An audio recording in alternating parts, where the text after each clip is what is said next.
Well, good morning. This is the teaser video for this coming Sunday, March 20th. Um, and the passage we're looking at today is actually only two verses. First Samuel chapter 16, verses 6 through 7. So First Samuel chapter 16, verses 6 through 7. And really, I just want to talk about how awesome the creator is. When he created us as human beings, he's given us a bunch of senses. We have the sense of hearing, the sense of sight, the sense of smell, the sense of taste, the sense of touch.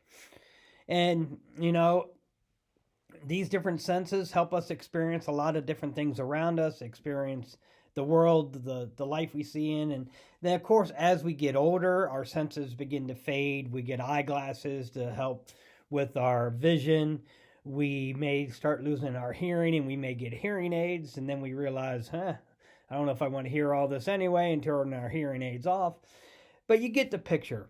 And he's created us so in such a way that when we lose one of our senses, it's not uncommon for our other senses to pick up, to help compensate.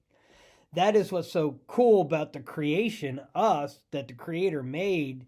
And you look through that throughout the animal kingdom, how animals are able to adapt based on how they were created and do different things. It's the same thing for us. But when we look at these two verses, again, 1 Samuel chapter 16, 6 through 7, I'm going to be looking at one of our senses and how it can easily deceive us.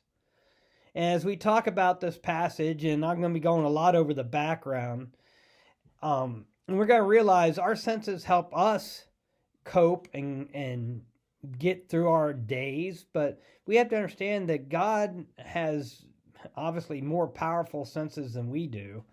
And he sees a lot of things and knows a lot of things that we just can't comprehend and we can't wrap our heads around. And so we're going to look at those two verses, and we're going to look at what sense is being talked about and how that sense tends to deceive us in a lot of different things.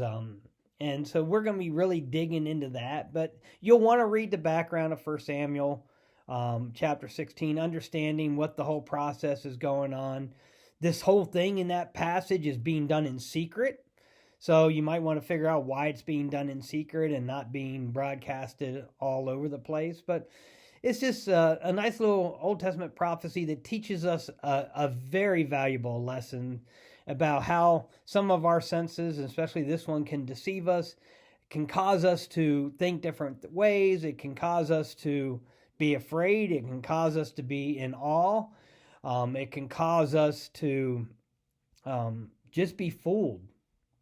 So that's what we're going to be looking at. I'm looking forward to it. I'm hoping this past Saturday snow is our last snow for the season. I kind of have a rule when it gets to March of not shoveling, with the idea that it's going to be warm enough to melt it. We're supposed to be in the 60s all week, 70 by Friday. So hopefully that little white stuff is just is melting in and getting the land ready to bloom with spring flowers. And spring, again, shows us the revival of life from the dead of winter to the blooming of spring, which, of course, for some of us allergy sufferers, will be sniffling again. But I look forward to seeing everyone on Sunday. Again, 1 Samuel chapter 16, verses 6 through 7. If you have time, read the whole chapter, get the background, because really the background is what gives us the understanding of why this is happening, where, and what lessons we are being taught. So I look forward to seeing you this coming Sunday.